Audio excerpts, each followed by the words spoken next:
Նիկոլ Փաշինյանի գալուց մինչև այսօր Հայաստանում ֆինանսա-բանկային համակարգը ապրում է իր կյանքի ամենավառ շրջանը մեր 35 տարվա պետականության ամենավառ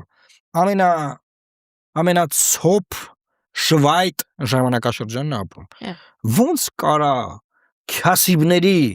այս բառն եմ օգտագործում էլի քյասիբների առաջնորդը տենց այդ ճմղված շորերով այդ չլողացած մի 40 օր այդ պայքարով գահասնի տեղ ու Հայաստանում գերշահույթը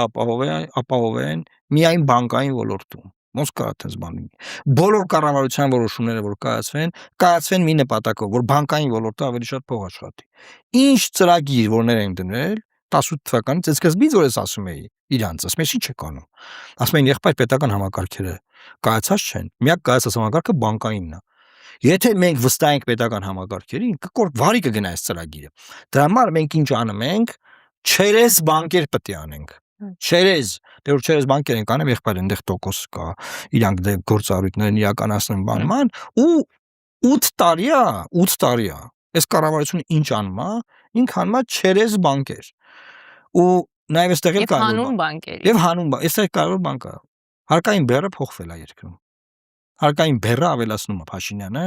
այն նույն բազայի վրա որով ինքը եկել է իշխանության այդ կենտրոնում ապրող միջին խավն է որ մտածող էր քննադատեր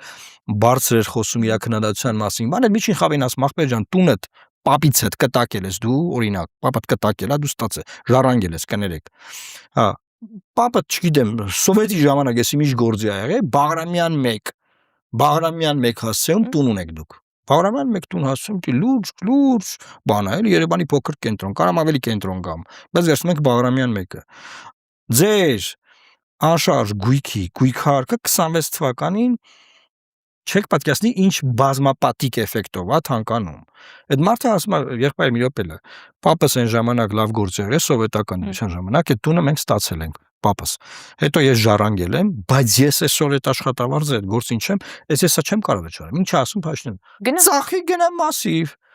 ծախի ախպեր ջան գնա Լոռու մարզի Արջուտ գյուղում ապրի քեզ դե ապրեմ